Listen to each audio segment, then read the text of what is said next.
Optimal minimalism. At this altitude, I can run flat out for a half mile before my hands start shaking. Can I ask you a personal question? Now would seem an appropriate time. What if I did the opposite? I'm a cybernetic organism, living tissue over a metal endoskeleton. Ferriss Show. This episode is brought to you by LinkedIn and their job recruitment platform, which offers a smarter system for the hiring process. If you've ever hired anyone or attempted to do it, you know that finding the right people can be extremely difficult. And if you don't have a direct referral from someone you trust, you're left to use job boards that don't really offer any real-world networking approach.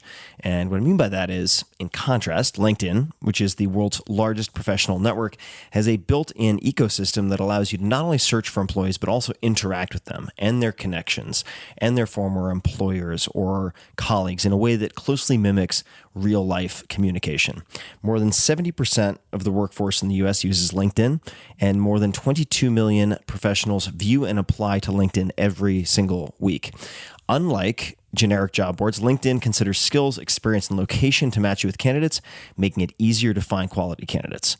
And maybe above all, you can directly contact a candidate's connections to get a good sense of if they are a good fit for your business.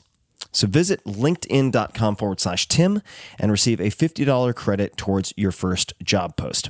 That's linkedin.com/Tim, T-I-M, for $50 off. This episode is brought to you by Ray Dalio's new book, Principles. If you're a frequent listener of this podcast, you might recall that Ray was a guest on this show. His episode was extremely popular, and in that episode, he shared his thoughts on everything from how he makes investment decisions to cryptocurrency and beyond. His story, Ray Dalio, you should look him up for sure, is fascinating. He started his investment company, some people would call it a hedge fund, there are different names, Bridgewater Associates, out of a 2-bedroom apartment at age 26. Now it has roughly $160 billion in assets under management. Over 42 years, he's built Bridgewater into what Fortune considers the 5th most important private company in the U.S. Along the way, Dalio took tons and tons of notes on what worked, what didn't work, and it was refined over time for training purposes with his employees, managers, and so on. Dalio became one of the 100 most influential people in the world, according to Time, and one of the 100 wealthiest people in the world, according to Forbes. In this book, Principles, which has a permanent spot on my bookshelf, also has blurbs and testimonials from people like Bill Gates, Michael Bloomberg, and many, many more. Ray shares in those pages the unconventional principles that he's developed, refined, and used over the past 40 years to create unique results in both life, business, certainly in investing, and which any person or organization can adopt to help further their goals. These principles are what he believes is the reason behind his many, many successes. And Principles, the book, also offers a clear, very straightforward approach to decision-making that Dalio believes anyone can apply both in life and work. I highly, highly recommend it. It will help you to become, in almost any context, a clearer thinker. So visit principles.com for more details. Amazing that he actually has that URL. So visit principles.com for more details and to pick up a copy. Check it out.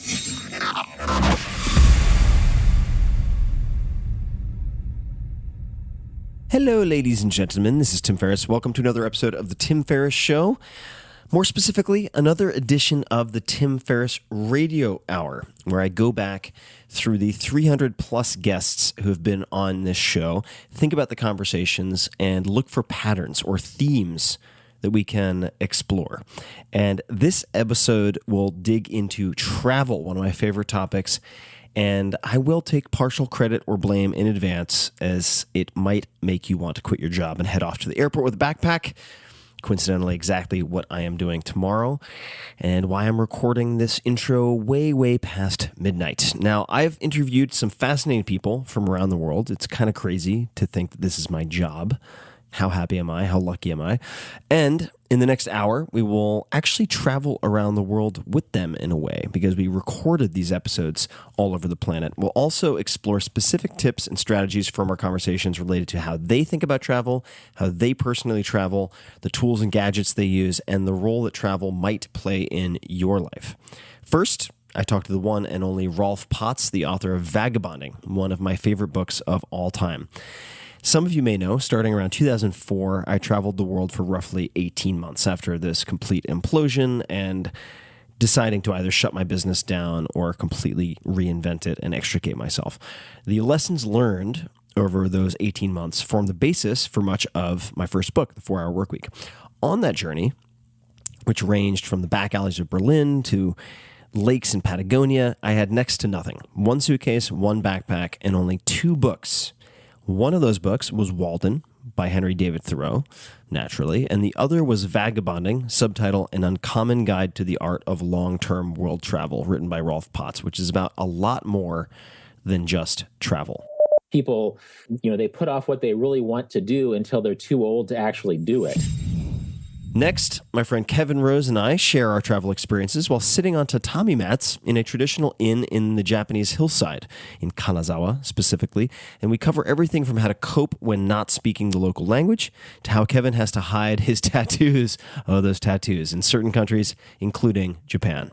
Went in to use a spa, and she goes, tattoos? And I said, yes. And she handed me flesh-colored tape. Then I talk travel and diving adventures, among other things, with Phil Keoghan from The Amazing Race. And I just wrote down everything that I felt like I had all the time in the world to do to get out, to go, okay, this is not a dress rehearsal. You can die. You will die. You don't know how long you've got before you die. And, of course, the incredible Kevin Kelly and I get into our favorite travel tools and gadgets. What else do you have in your backpack, which is stuffed here in the back of our car right now? So let's jump right in. Rolf Potts, at Rolf Potts on Twitter, has reported from more than 60 countries for the likes of National Geographic Traveler, The New Yorker, Slate.com, Outside, The New York Times Magazine, The Believer. It goes on and on and on. Sports Illustrated, National Public Radio, you name it. His adventures have taken him across 6 continents and include piloting a fishing boat 900 miles down the Laotian Mekong, hitchhiking across Eastern Europe, traversing Israel on foot, bicycling across Burma, driving a Land Rover across South America, sounds like a long ass trip, and traveling around the world for 6 weeks with no luggage or bags of any kind. Rolf is perhaps best known for promoting the ethic of independent travel, and his book on the subject, Vagabonding, which I mentioned before, subtitle An Uncommon Guide to the Art of Long-Term World Travel, has been through 28 printings and translated into many languages. It is also, by the way, the reason I started the Tim Ferriss Book Club and produced an audiobook of this book, because it could not be found and that bothered me. You can find out all about that at audible.com/Tim's Books if you want to see the other books in that selection. But back to Rolf. He won the 2009 Lowell Thomas Award from the Society of American Travel Writers and became the first American author to win Italy's prestigious, coveted Chatwin Prize for travel writing. Many people fantasize about travel, yet they never follow through. They never book their trip and take those first steps. Rolf explains in what follows the concept of vagabonding and how it differs from just another vacation.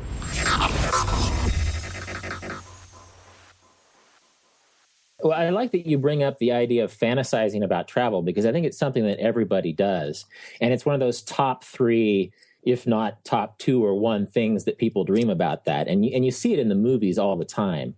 And in fact, I mentioned this in Vagabonding, the heist movie where the whole goal is to have this complicated robbery so they can have enough money to move overseas to a wonderful place. And as I say in the book, is you don't need to rob a bank to do that. In fact, you can do that for a cost that is equal to and sometimes less than your cost of living in a major American city.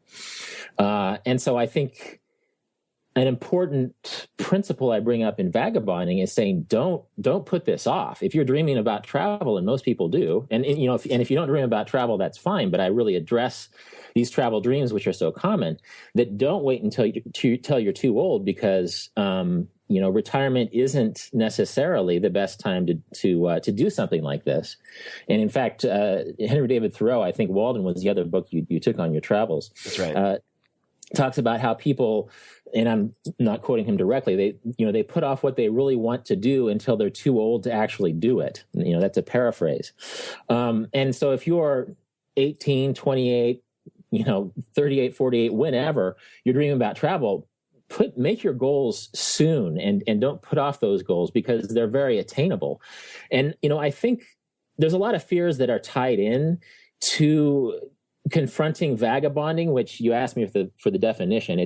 Vagabonding is long-term travel. It's not just a vacation. It's not a week or two off that, society gives you as a vacation.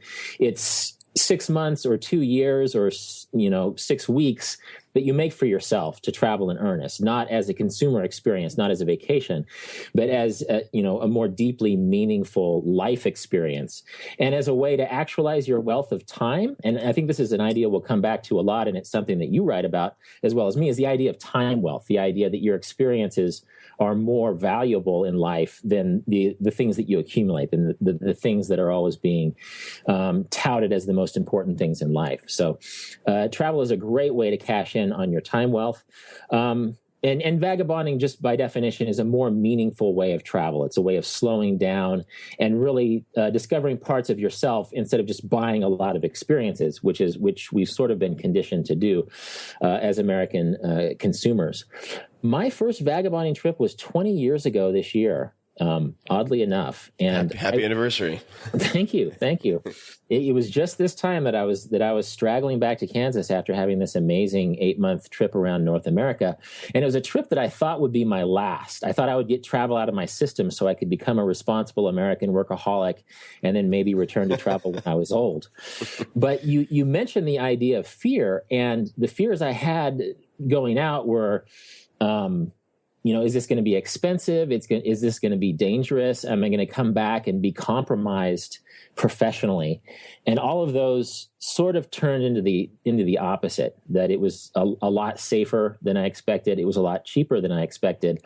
And I came back, and for 20 years, I've been integrating travel with a professional life that continues to diversify. I continue to do other things to make money, while at the same time having big swaths of time to travel. And I'm not suggesting that everybody needs to, become a vagabonder for a 20-year chunk. And in some ways, I travel a lot less than I used to, 10 or 15 years ago. But it's something that you can do. It's an option that you can have, and it's not an option that you wait for life to give you. You create it.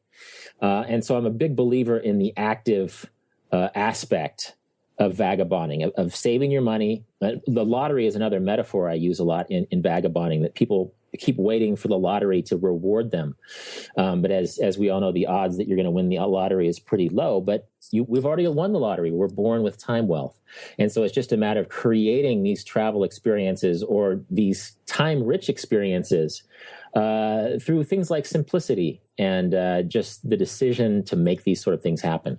What type of sites or resources would you recommend to people who are trying to find comparable folks, let's just say, people who will help them alleviate their fear of travel, or just in general? What type of online resources do you recommend? Well, Google, for one. I mean, if you just Google, 35 years old, 2 kids, 1 year of travel, then odds are you'll find 20 blogs of people in that demographic who are doing just that. So really be unabashed and very specific about Googling, your fears or your demographic, and just see who, like you, is out traveling the world. There's a lot of great traveler communities. I've been affiliated with bootsandall.com since the very beginning of vagabonding. And part of their MO is just sort of creating community and support for people. And they have blogs and resources on their site. And there's other travel communities as well. It's Boots the letter N, all.com, right? Yeah, BOOTSNALL.com. And they've been operating out of Portland, Oregon for years and have just quietly been doing the nice work of reassurance and saying, oh, so you're worried about an around the world flight? Well, here's what how around the world flights look. You know, you're worried about a certain situation. You know, here are some resources for that. And they're not alone. I'm most familiar with them because we've sort of shared a similar mission for a long time. But there are big communities of travelers who are happy to help and sort of help newbies feel better about these prospects of long-term travel for you. And perhaps there are older examples, but you mentioned that you're taking a trip before we started recording, and you're doing a home swap. Would you mind perhaps elaborating on, how some of those options work, those that you're familiar with? Because I think that many people who consider travel think in terms of one of their main expenses being staying in a hotel. Right. Mm-hmm. I'd love for you to share any of your thoughts on that. Yeah, well, it's shifted the way the travel world works in some ways that are delightfully convenient, and in some ways that are a little bit strange. I think that technology is one of these double-edged swords that in some ways has turned us into insufferable micromanagers on the road. Can you elaborate on that? Yeah, well, I'll start with the negative. Okay. You know, the travel culture which I started in, which was 20 years ago, but really my more international travels are more like 15 years ago. It's about showing up in town and knowing that when you get there, the unexpected awaits you. That you're going to walk to the hotel district. You may have a guidebook with some hotel recommendations, but you're going to shop for your hotel. You're not going to find a deal online. You're going to walk in there. You're going to see the room. You're going to haggle because in all throughout Asia, you know, basically any place outside of the industrial world, prices are up for grabs, and haggling in person is gives you so much more leverage than haggling online, because you can go in, look at the room, and physically leave if the owner doesn't give you a price that you're into.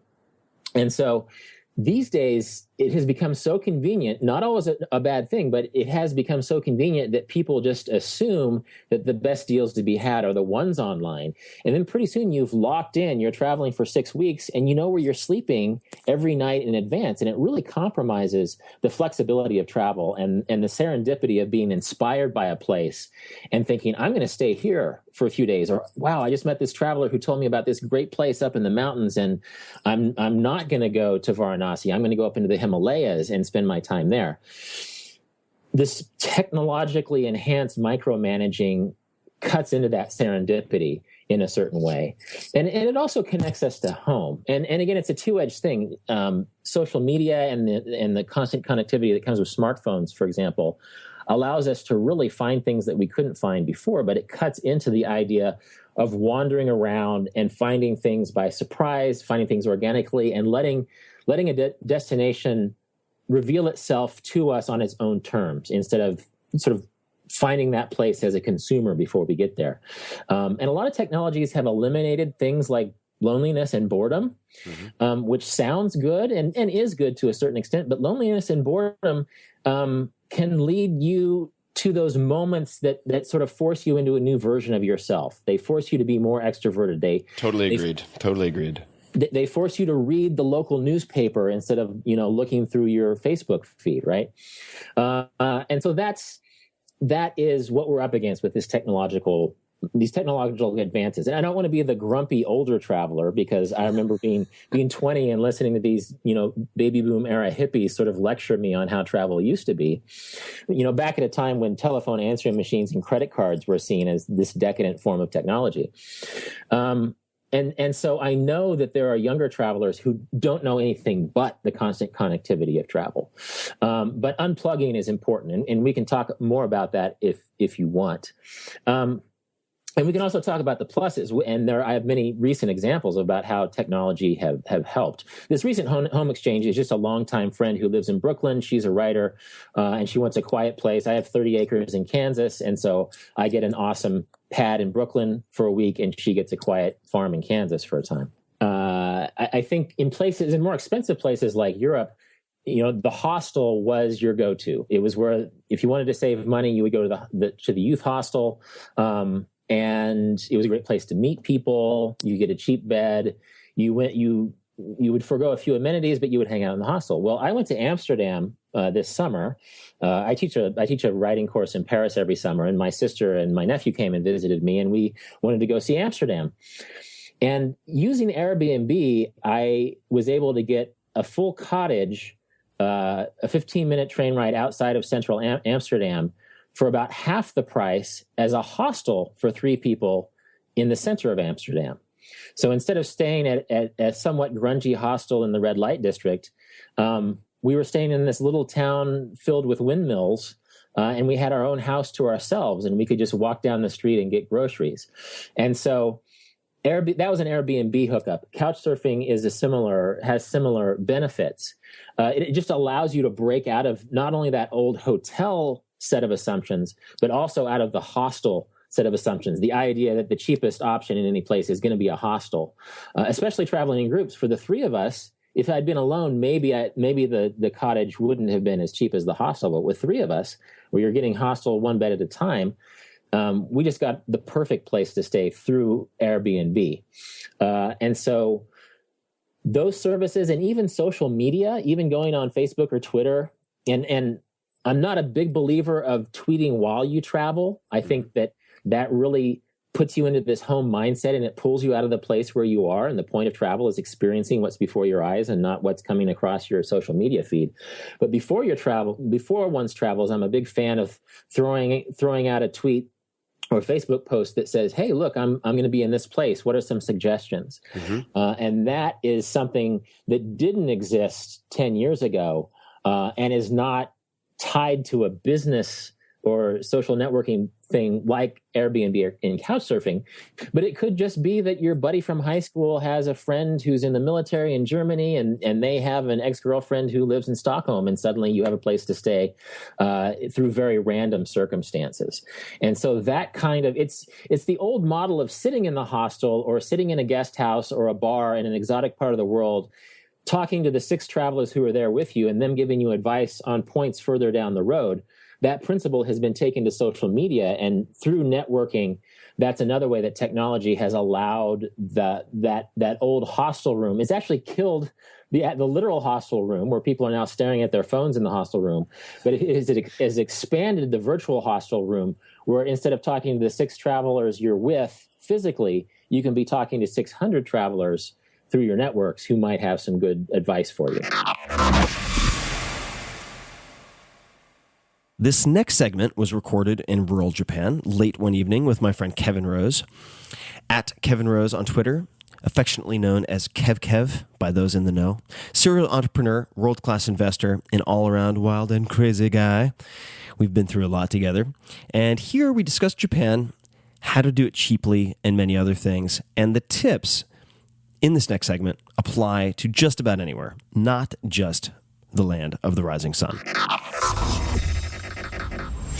And we are at Adaya as the name of the place. And if you hear any waterfall-like sounds in the background, that is because we have a natural onsen bringing water into the rooms, where there are wooden tubs that are effectively indoor-outdoor. There's an open wall, so you look out into a forest/hillside, and the steam pours out into the great outdoors. It is winter, so there's tons of fog and mist and so on. It's just a magical place. Yeah, it's absolutely beautiful. And one of the reasons why I chose this place to stay is, one, I had never stayed in a ryokan, like traditional Japanese house, before, and I always wanted to do that.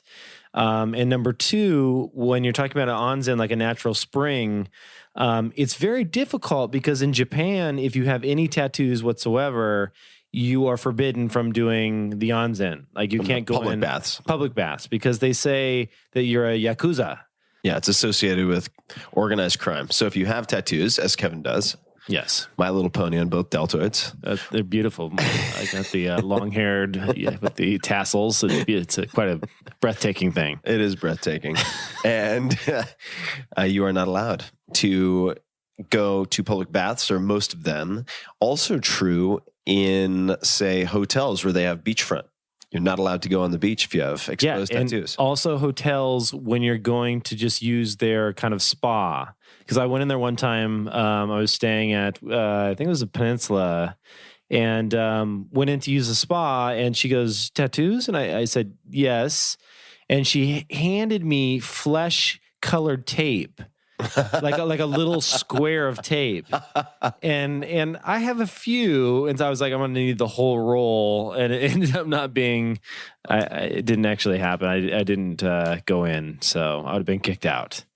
But this is nice. It's in our room, so every single room here has its own little private bath, hot water being piped in, and it's been very relaxing. And I should say also, we're not going to talk about Japan the whole time, but I do think Japan is worth highlighting for a few reasons. I mean, I was an exchange student here at age 15, which was really my first time abroad. And that year completely changed my life. I lived with host families. I went to a Japanese school. I was the only American in my class photo, which was very easy. Where's Waldo? All in school uniforms. So like crew cut, white head, and then all Japanese kids, about 5,000.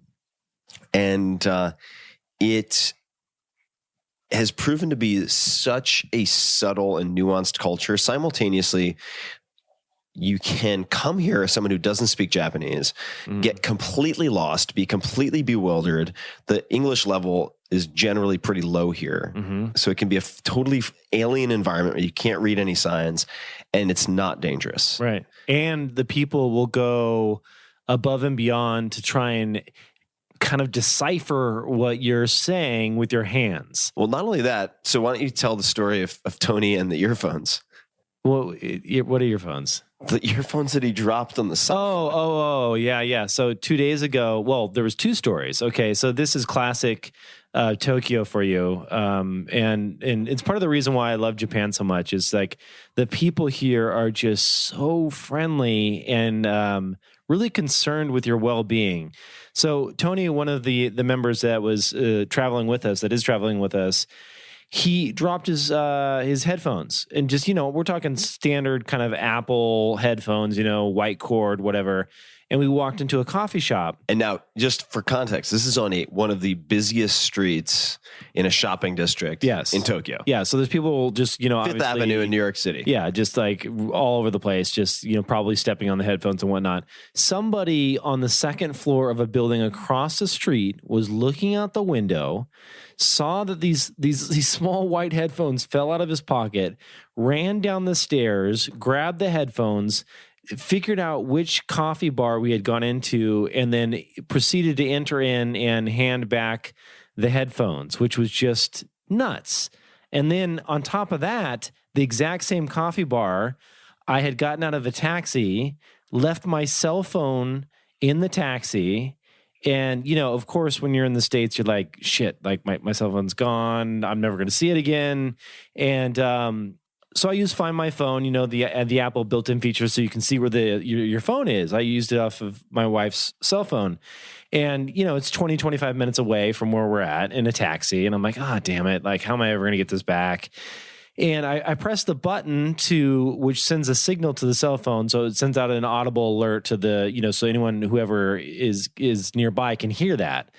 All of a sudden, I'm watching on GPS. The phone starts getting closer and closer and closer. This driver drives all the way back 20 plus minutes, comes up the stairs to the coffee shop where I had left him, and then hands me my phone back. I try to tip him. I'm thinking like in the States, you give somebody 20, 40, 50 bucks. Like, thank you so much. He wouldn't accept my tip and was just so polite, bowed to me and left. It's just like... Yeah. Oh man, it makes you when you live in the States, you're just like, what happened? Well, like we have a few friends with us, and it also makes you feel like in many, many, many instances, an uncivilized, hairy savage. That's what I'm saying. Like you wake up feeling, you're going to be ashamed of at least 17 things that you do that day. That's right. But it's a wonderful environment. And one thing that I want to underscore before we move on, and I'm sure we'll come back to it, is that you don't have to have a lot of money or spend a lot of money to enjoy Tokyo. This is a common misconception. It can be extremely expensive, but it doesn't have to be extremely expensive. Right. And certainly Japan as a whole doesn't need to be extremely expensive. When I was here at 15, I had no money whatsoever. And you can, for instance, find stores that you would recognize, like 7-Eleven, that are completely different from the equivalent at home. And you can go into a 7-Eleven, for instance, and you can grab one of my favorite on-the-go bites, which is onigiri. These are rice balls wrapped in dry seaweed and filled with various meats, vegetables, or fish, say tuna, whatever it might be. And those typically cost about 110 yen. So let's just call that $1. And you can find those at 7-Eleven, a store called Sunkus, S-U-N-K-U-S, or Lawson. It's packaged in such a way that you pull apart the plastic, which keeps the seaweed separate. It automatically wraps this rice triangle, and you have effectively an entire meal right there for somewhere between $1 and $2. Yeah, it's well, you know what's funny? I don't know if I told you this, but I was out here with David Chang. I'm sure a lot of people are familiar with him, but he's one of probably the top 5 chefs in the United States. Very famous, Momofuku. Yeah, just Milk like Bar, right? Yeah, Milk Bar. And we happened to be here on the same trip with some friends, and he was ranting and raving about the 7-Eleven egg salad sandwich. And this is like, you know, a multi, like, you know, I think he has 3 Michelin stars at one of his restaurants. I mean, I'm top of the world chef freaking out about a 7-Eleven. Different 7-Eleven in the United States. Yeah. I mean, not high-end food by any means. I mean, a couple bucks for this egg salad sandwich, but prepared with, like my beer says, prepared with pride. You know? Yeah, there's so much. A couple of other go-tos I'd suggest in Tokyo. If you can get a ticket, go to the Ghibli Museum, G-H-I-B-L-I Museum, which is the museum. Think of it as the Disney Museum for the Walt Disney of Japan, and that's Miyazaki Hayao. He did Spirited Away, my favorite movie, My Neighbor Totoro, a whole long list of blockbuster and kind of genre-defining anime films, and it is one of the most incredible museums I've ever been to. It's in the middle of what they call Mitaka Forest, which is right next to or is Inokashira Koen. And then a lot of things in Japan are also free. You can go to Harajuku, Harajuku, where you can find on the weekends Elvis impersonators doing their dancing. This has been going on for decades now. And you can also go to Takeshita Dori, which is, I guess, Takeshita Street or alleyway, where you find dozens or hundreds of teenagers and high schoolers doing cosplay. So they wear these crazy outfits and walk up and down the street, sort of showing off the weirdest outfits imaginable. Some people are into that. A lot of people are into it. Like, are you kind of like when you see a cosplay, because it's like a sexual thing? Well, for some, I think that for some people that might be part of it, but I think that it's just a form of hyper expression in a culture where a lot of people feel very repressed or overly polite most of the time. Yeah. And so then they blow it out on the weekends and they like put in pink contacts and white hair and 12-inch platform shoes and wear the wackiest shit imaginable. Yeah, maybe it's more of a in the States cosplay is like a bigger, because they dress up like video game characters and things like that when you know at Comic-Con and whatnot. Oh yeah. Well, there are a lot of things that are.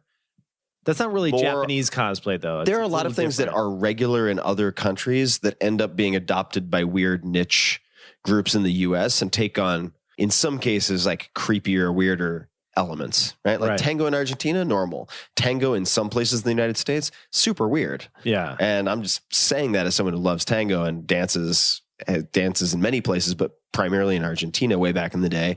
Same thing with Japanese stuff. It's like, oh, manga, cool. And then you find like a little subculture in a given city in the US and you're like, wait a second, it's all 40-year-old guys who are we're like reading creepy half porno hentai manga. Okay, I don't think I'm going to hang out here anymore. So, segue. Yes. How do we segue from that? Let's segue from hentai. Hentai, you can look up for those people interested. There are 2 books that have helped me review and prep for this trip in terms of Japanese that I'd like to suggest people check out if you're interested in Japanese. Very short, and I was able to get through these really quickly. The first is probably for people who speak more intermediate Japanese, so you'd want some basics first, but it is 13 Secrets for Speaking Fluent Japanese, and this is by, I think it's Giles, Giles, let's say Giles. Murray, Murray. So 13 secrets for speaking fluent Japanese. Very, very helpful. And then the second is maybe a bit dry for some people, but I like very concise grammar summaries that are quick reference. And this is Japanese Verbs and Essentials of Grammar. And that is by Rita Lampkin, Lampkin. Phil Keoghan, Keoghan, at Phil Keoghan on Twitter, has worked in television for almost 30 years on more than 1,000 program episodes in more than 100 countries. His work has earned him numerous awards, including 10 Primetime Emmys. He is perhaps best known as the co-executive producer and host of CBS's series The Amazing Race. But there's much more to Phil's story, including unbelievable bucket lists, near-death experiences, and all sorts of other adventures and misadventures. I was doing a story about a 22,000-ton shipwreck that had sunk in New Zealand, and it was down about 120 feet underwater, and it was on its starboard side. 22,000 tons is like, it's as big as, a cruise liner that you see going around at the ports around the world. And big, really big. And 120 feet for people who've never done any scuba diving, unless you have special equipment, I mean, that's not a lot of bottom time. Exactly. So most recreational divers get certified to dive to about 60 feet. The best stuff that you see underwater is generally in the first 30 feet, because once you get past 30 feet, the color changes. You lose all the reds and everything becomes very blue. So I always say to people, look, you don't need to go deep unless you're going onto a wreck or something. There's some real reason to go deep. The only reason to go deep is, if it is a wreck, you can get great diving in 10, 15 feet of water with the coral close to the surface. The colors are brighter and so on. But this wreck was deep. And as you said, the deeper you are, the faster you chew through air and you eat up air, and that affects how long you can stay down. And the longer you're down deep, the more nitrogen you get in your blood. And so there's a real science to diving, and you have to be super careful. You're a diver? I am. Yeah, so you understand I've that. seen people get nitrogen narcosis. It's at exactly 120 feet. I saw a guy he tried to take off all of his gear and just drop it in a small group. And he was stopped by that was the guy master. that worked at Chippendales. I know the guy. No, this is a different guy. No, a different guy. Oh, okay.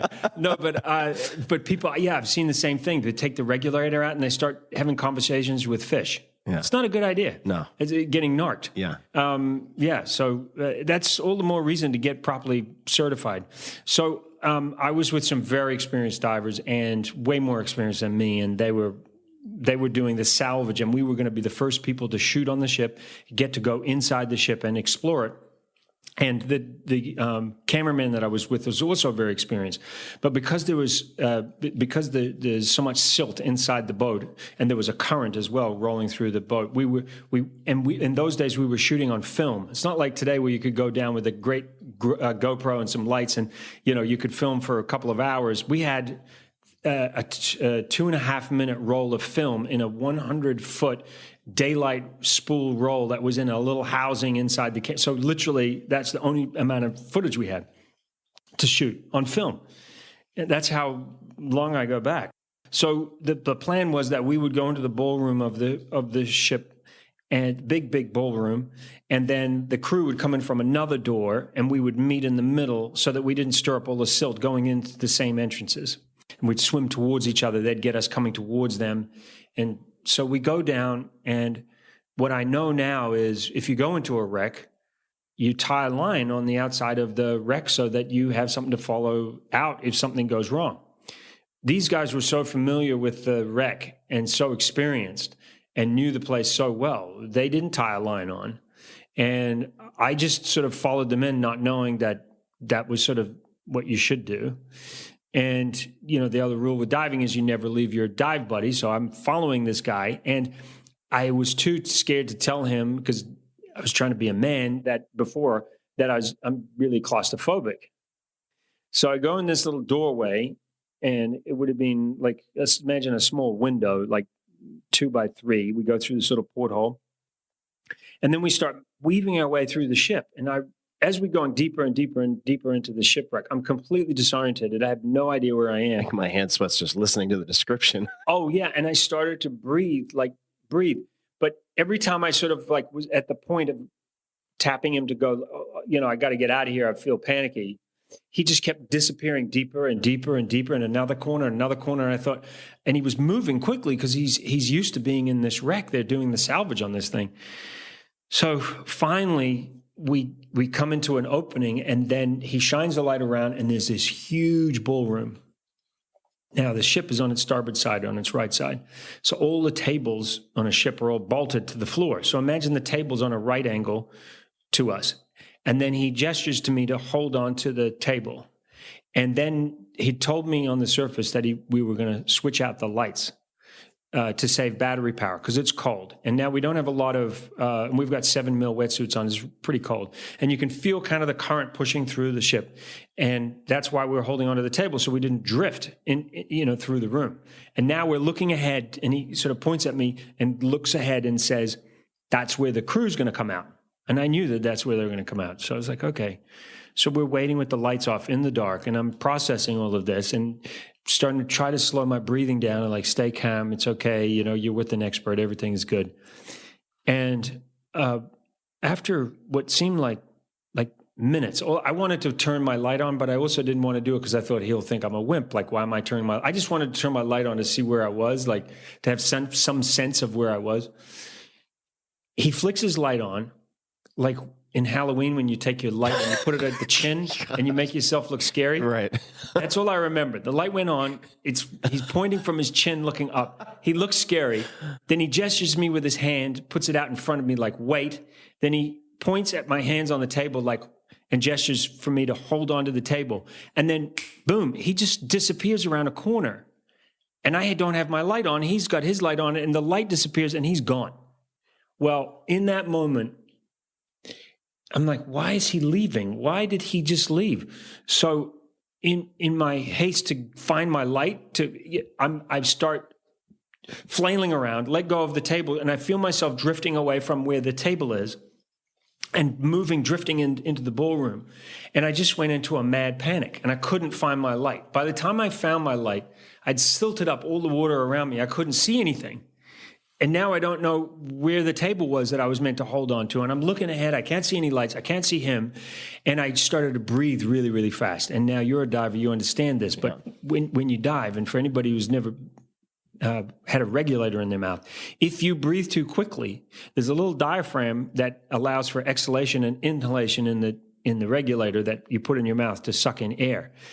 If you go too fast, the diaphragm can't keep up with the speed of inhalation and exhalation, and then you start to suck water. So I started like taking little bits of water, and I'm beating the valve and just panicking, like mad panic. And I thought, I have to get out of here. And all you want to do is just get out, right? But I don't know how to get out. I don't know where up and down is. The bubbles don't go up when the ship's on its side like that and you're deep down. They hit the walls and then they run up the walls. They follow weird paths. And I thought, I have no idea where I am right now. I can't even see where the table is, and panicking. And I knew that someone had died in there. Someone had gone in there and got disconnected from a group, and he had died and drifted off into the ship and died.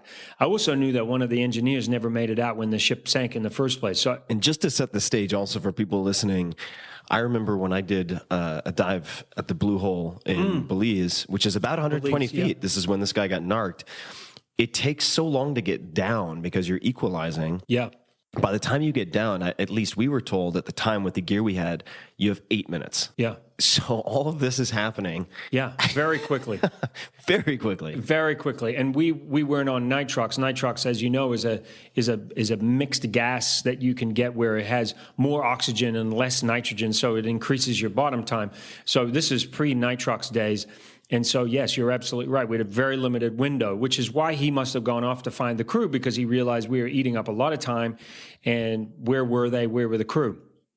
Well, I don't remember exactly how I got from there to the boat, but this guy obviously came back to get me. And really, it's all a blur between panicking, mad panic, eyes like wide like saucers, to being on the boat, to looking up into the sky and seeing the most amazing blue I'd ever seen in my life. Like just looked like totally surreal. And then, and I'm lying on the ground, like breathing. And I look up and all these faces looking down and Phil, you good? You good? And I'm like, yeah, I'm good. Like trying to play like nothing happened. But my heart is pounding, like pounding. And I was so like the feeling of euphoria, the relief of being alive, to know that I was alive was like nothing I'd ever experienced. And it really was all this stuff. It was as if my IQ went up 25 points in that moment. You know what I mean? Because I was like, how dumb were you that you thought you were going to live forever? How dumb were you that you've been doing all these dumb things in your life and you have really have no purpose in life? And I started to think about, this is all happening while I'm having these conversations with them, but I'm thinking, man, I love girls and I haven't even like really explored that whole world. And that's like the second or third thing that comes up. It was actually right up there. I mean, I was of course. I was in my sexual prime. I mean, come on. It was right up there. I don't want to say it was the first thing because I don't want you to get the wrong idea about me, but it was up there. And I was like, damn, you've got a lot to do with your life. So, no, but there were all these things that came to me, and a lot of them were very selfish. I was 19 years old. So I got myself together, and I wanted to find a piece of paper and a pen. And I just wrote down just everything that I felt like I had all the time in the world to do, and that I had to get down on a piece of paper to get out, to go, okay, this is not a dress rehearsal. You can die. You will die. You don't know how long you've got before you die. You better figure out what you're doing with your life, and you better get on with it straight away. And one of the first things on my list was go back in the shipwreck. Seriously, because I thought, I cannot walk away from this fear. I was so petrified of what had happened.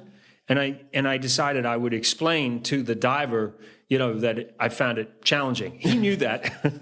Challenging. But I said, it was like kind of like falling off a horse. I really felt like, got to get back on. I have to go back, because if I let this fear get on this top time with some string or some rope. I didn't actually go back with string because I didn't have time to do the lesson about the string. Yeah. But I went back by disclosing a little more of my fear to the other diver, and was more honest.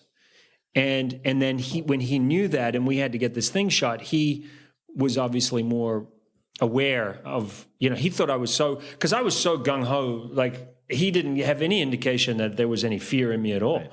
But then I kind of said, listen, man, I really freaked out. He goes, oh, no kidding. And I said, but I need to go back. We've got to go back and do this. And we went back and we did it, and we shot it. And that was the start. That was the first thing I ticked off my list. Question for you. So when you decided to go back down, as you're descending, still petrified, and getting ready to go through that tiny opening, what was the self-talk? I mean, it's a long time ago, but what is your self-talk like in a moment like that? Well, it's something that I've used a lot since then, which was, instead of internalizing everything, I looked out. And what I realized was that this guy was super experienced and had been down on that shipwreck many times and come out of there successfully many times.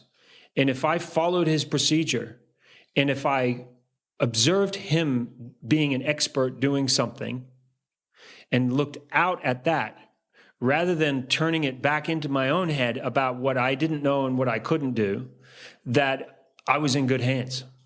So ever since that moment, and all the crazy things that I've done, I've taken a tremendous amount of comfort in being surrounded by people who I know are better at me at doing something, who have tremendous expertise at whatever they're doing, and to really observe them in that moment when they are using expertise that has taken possibly at least 10,000 hours to get to, and to look at it in a way like, wow, how cool is that? I'm with this person, man or woman, whoever it is, that is allowing me, giving me the privilege to be with them, to do what they do, so well, and they're a specialist, and they're so good. And so you would be explicitly reminding yourself of all these things if you're going into a situation that is provoking nerves and fear? Is that the voice inside the head? It is. I made up a quote, which that I share with a lot of people, which is focus on what you do have and what you can do instead of what you don't have and what you can't do. Up next, Kevin Kelly, at Kevin2Kelly, the number 2, at Kevin2Kelly on Twitter, might just be the real-life most interesting man in the world. He would be my vote, I think, maybe tied with another gent who's going to come up in a second. Kevin is senior maverick at Wired Magazine, which he co-founded in 1993. He also co-founded the All Species Foundation, a nonprofit aimed at cataloging and identifying every living species on Earth. In his spare time, he writes best-selling books, many of them, like The Inevitable, subtitle, Understanding the 12 Technological Forces That Will Shape Our Future. And by the way, he's considered an incredibly accurate futurist. His predictions have panned out over and over again, even though he spends part of the year with the Amish. But that's another story. He co-founded the Rosetta Project, which is building an archive of all documented human language, and serves on the board of the Long Now Foundation. He, alongside Stuart Brand and others, Stuart Brand might be the person tied with Kevin for the Most Interesting Man in the World nomination. He, alongside Stuart Brand and others, is also investigating how to revive and restore endangered or extinct species, including the woolly mammoth. Yep, Jurassic Park stuff, but in real life. I'd always wanted to travel with Kevin. For 10 plus years, I would say I wanted, even before I knew him, to travel with Kevin. And I finally got my chance. And it is represented in this segment. We traveled through Uzbekistan together. Long story. Kevin touches on a lot of cool stuff, and we had a blast recording it in the back of a car as it sped through the mountains. So I hope you enjoy it as much as I did. Hi, this is Kevin Kelly. I'm sitting in the back of a car crossing a mountain pass about 2,000 meters in the Tianchen Mountains in Uzbekistan. And Uzbekistan is a Central Asian country that's generally south of Russia, north of Afghanistan, and next to all the other stands like Kazakhstan, Turkmenistan, Tajikistan. Sitting next to me as we cross the mountains is Tim Ferriss, the legendary exploiter and explainer of world-class performances. And we're going to do a joint recording. Tim's going to tell us about his favorite 4 cool tools, and we'll find out what he's up to lately. Tim, why don't you tell us about your first cool tool? Okay, the first cool tool, and we're sitting in the back here, we have bags around us, bottles of water, a bunch of different gadgets and objects piled in my lap. The first that I can talk about is actually in my other piece of luggage. I don't have any checked luggage, and it is a jacket that I roll up and travel with constantly. It's from a brand called Now, N-A-U. I believe it's based in Portland. And you can think of it as a blazer or a riding jacket. And what makes it unique is a number of different factors. A, you can roll it up and throw it onto, say, a black t-shirt, and you look like you're ready for a business dinner or a formal or semi-formal occasion. So it saves me the trouble of packing a lot of collared shirts, for instance. And there are collared shirts that don't wrinkle, but they do take up more space than, say, a black t-shirt. So this Now, and it could be, I have several different models at home, weather resistant. Of course, if it was designed in the Pacific Northwest, you would expect that, which comes in handy. So that would be my first cool tool. Plenty of pockets, but there are lapels, so you can get away with murder. You could wear it in a light rain, or you could wear it at a nice dinner, and it is an incredibly flexible piece of clothing. So one of the hazards for me, anyway, if I try to roll up a jacket, I never quite get the wrinkles out. So no iron shirts, you can kind of hang in your hot shower and they'll dissipate. How does this work in terms of unwrinkling it, or does it just magically unwrinkle? So this particular jacket has a number of features, I think, that disguise wrinkles. And there's also just the material science aspect. The fabric blends that are used tend not to wrinkle, number one. Number two, it has folds and pockets and lapels that, for whatever reason, make any wrinkles less noticeable. Oh, cool. And then there's the color. So if you want to avoid problems with wrinkles, generally, at least in my experience, you want darker clothing so that under light, you're not having shadows cast across or beneath the wrinkles. So this is a charcoal color jacket.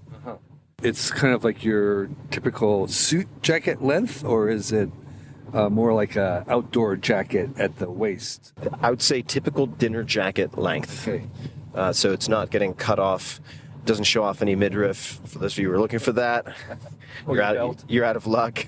Yeah, so you'd be able to see your belt if it were unbuttoned in the front. Right. Okay. So it's very lightweight. And tell the readers about how big it compresses into. If you were to roll it up well, and if you want to know how to roll up a jacket like that well, you could actually go online and look at how, say, a judo uniform is folded. And if you roll it up well, you are looking at, let's just say, the bottom 3/4, meaning it'll cover the very bottom fabric of a standard-sized school backpack. So we're not talking about a hiker's backpack. So if I had to estimate, I would say I get it down to about a roll that is 10 inches in length and about 3 to 4 inches in diameter. Well, that's very impressive. I carry a lightweight down jacket that compresses into something very small, but it's certainly not as fancy or suitable for a dinner jacket like yours is. And I mean, a couple other tips for folks, and I'm by no means a hyper minimalist, say Appalachian Trail hiker or anything like that, but I also have, for instance, a synthetic, because I don't want to lose the insulating ability if it gets wet. I have a synthetic down vest that is also stuffed into this backpack, which I can put on top of that sort of fancy looking jacket in the case that I need more warmth. Yeah, that's brilliant. That's a brilliant hack. So again, that's called the Now jacket? NAU, Now. Now, okay. And approximately what's it cost? Just give me a range. That's a really good question. I bought it a long time ago. It's not cheap, but then again, if you're comparing it to any type of dinner jacket or outdoor jacket, it's not horribly expensive. I'd say it's in the $150 to $350 range, if I had to guess. Okay, good. That's fantastic. So what else do you have in your backpack, which is stuffed here in the back of our car right now? In my bag of tricks, I have a Logitech Bluetooth keyboard, and just to put this in perspective, it is about this. It's slightly larger than, say, a paperback book, like a 5x8 trim paperback book. It is narrow enough that I will very often stick it into a journal to protect it, meaning it's probably the width of 8 to 10 paperback pages, and it holds a charge very, very well. So I use this oftentimes. If I have any issue with my laptop, I can pair it to my iPhone, which is a larger sized iPhone, and balance the iPhone or lean it against, say, a glass of iced tea, and I can get any type of writing done that I need to get done. Also, if I feel like taking a day trip but not taking this backpack, which is one of my main pieces of luggage and stuffed full of stuff, it's kind of heavy, I can take the keyboard and my iPhone and head off to some coffee shop, say 10-15 minutes away, without carrying all of my gear with me. So I'm going to try to describe this a little bit further. It's very, very thin and very lightweight. It feels like it's made out of aluminum, and it has kind of a matte texture, matte finish on it. It feels very velvety, and it's mostly charcoal color with white letters. And so this would serve as a keyboard with a phone, and the keyboard itself is pretty large in terms of your finger spacing, so there'd be no cramping. That is really cool. Yeah, it's a great device. I've had this now for, I would say, 2 years, and I've never had a technical fail. So as a form of backup, I find it to be very cheap insurance because, as you can see in person, this is lightweight enough that I'm not going to get scoliosis from having this as additional piece of gear. I just stick it into a large format journal or even a magazine, and I can travel with it. Yeah, that's really cool. And so it pairs up like through Bluetooth, I imagine, right? That's right. Right. So you can pair it up to an iPad if you wanted to, as well as a phone if you happen to be carrying. Definitely. Yeah. So what's that called again? This is a Logitech Bluetooth keyboard. Okay. And we'll put the exact model in the show notes for everybody. And next up, we have these all kind of travel together. I very rarely take these out of my backpack in this case. This is Max Earplugs silicone earplugs, which unlike foam earplugs are not inserted into the ear canal and then left to expand. These are effectively smeared over the ear opening, and you have in all caps, do not insert, just cover ear opening. These I found through swimmers, in fact, and they are very waxy and almost look like candies, some type of caramel, but they're white colored. And I find them to block sound much more effectively than any type of foam earplug, although there are some good ones on the market, to be sure. Do you use them just once, or can they be reused or recycled, or they last a little bit, then they get grungy, or what's their use? I definitely reuse these. I would say, if I had to guesstimate, I would say 4 to 5 nights, and then they start to lose their adherence because they get less tacky over time. The most important feature or benefit that I don't want to overlook is that as someone who tends to rotate from back to side, so I sleep on my back and on my side, foam earplugs will very often hurt. They'll get pushed into your ear when you roll onto your side. That is not the case with these. So for side sleepers, these are a real cool tool because it allows you to sleep on your side while you have these earplugs in. Definitely. And even as someone who kind of tosses and turns, in my case, I don't tend to wake up on my side, but I'm constantly going onto my side, and foam earplugs often will wake me up. Okay, cool. And is this mostly just used for sleeping, or can you use these, or do you use these for other sorts of sound abatement? These earplugs live in each of my bags that I tend to travel with. So I have redundant caches of earplugs, one in this bag, one in my other bag, and sometimes I'll even have them in jackets. But mostly for sleeping? Mostly for sleeping, definitely. Or if you're sitting on an airplane and you're trying to read and just want to drown out the sound, then you can use them as well, for sure. Or you're swimming and you want to avoid swimmers. Okay, right. Cool. Okay, so what's your fourth cool tool? My fourth cool tool, and I might go over slightly here, but my fourth cool tool is a neck pillow. And I want one of those. I've tried many different neck pillows. Yeah. Most of them are very uninspiring and even less effective for helping me sleep. This, and I'll do my best here, Cabeau, I believe is the pronunciation, Cabeau, and it has Evolution Pillow written on the side. And you can see that it compresses down very nicely. The size of a cantaloupe, like a small, like a small cantaloupe or a large grapefruit, and you can certainly compress it more. And the actual bag that it comes in allows you to wrap it up and then compress it down to a smaller size. And it is just a very nice, in essence, memory foam neck pillow that also clips in the front. What I've found is not only does it help me sleep if I'm sitting upright, but it's also very, very helpful for getting to sleep when I'm laying prone, whether it's on an airplane or even in a hotel room, if the pillows are of dubious quality. And do you have to inflate this with like pumping air in, blowing air into it, or is it self-expanding? It's self-expanding.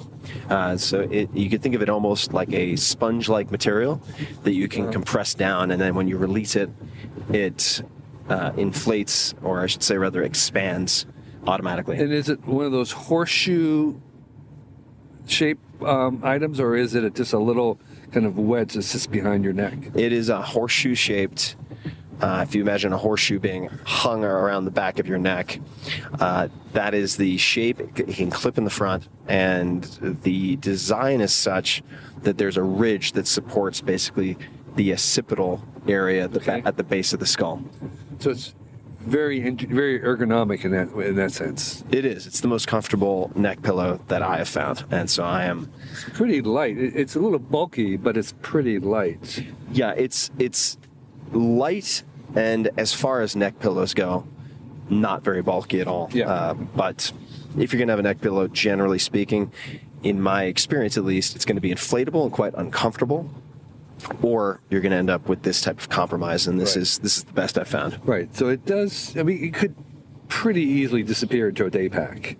Oh, I think it absolutely could. And certainly, if you wanted, you could lash this to the outside of a pack. Right. I happen to have enough space in my bag, so I include it, but you could lash it or hang it on the outside. Okay. One other cool tool that you have, which is more common here than I would have expected, but in retrospect, I shouldn't be surprised. It is very, very hot here. It can get very, very hot, and the sun is extremely powerful to the extent that we visited a solar furnace not long ago that can be used to melt various objects at absurdly high temperatures. 3,000 degrees centigrade. Yeah, exactly. You have... Well, our esteemed guide has an umbrella. Smart move to create shade wherever he wants it. And you have an umbrella, but you made a modification to your umbrella. Yeah. So I just had an ordinary, cheap, Chinese black, really compact umbrella that I carry in my little camera bag all the time. And I spray painted the top of it silver so that it reflects the light. And it makes it a little bit cooler on the inside, because just with the black umbrella, it tends to absorb that infrared and re-radiate it back down on your head. Having a silver reflective layer bounces at least 60% of that back into the sky, and it's a lot cooler. And there are versions of the silver umbrella that are extremely lightweight. They're not as collapsible as the ones I have, but they're made for hiking. They're I think it's called like the Silver Dome, if I'm not mistaken, and they weigh only a few ounces. And people out west, if you're climbing even at the high altitudes, a lot of the long distance hikers now carry an umbrella, portable shade, and they walk along under the shade. The shade follows them, and it really makes a huge difference when you're backpacking. Because you can really work up a sweat, and the hat doesn't allow your head to cool off, but the umbrella does.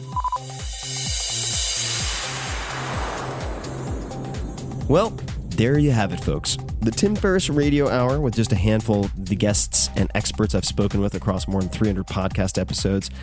And I myself am jonesing to throw in the backpack, some sandals, and hit the road, which is exactly what I'm doing tomorrow. So the timing could not be better. And the Tim Ferriss Radio Hour continues to be an experiment. So please let me know what you liked, what you didn't like, how it can be improved, how my voice grates you, haunts your dreams, what topics or themes you'd most like me to explore. In other words, I'd love any and all feedback, so let me know on Twitter. That's usually the best place to get my attention, at tferriss, Tferriss, and let me know. And until next time, as always, thank you so much for listening.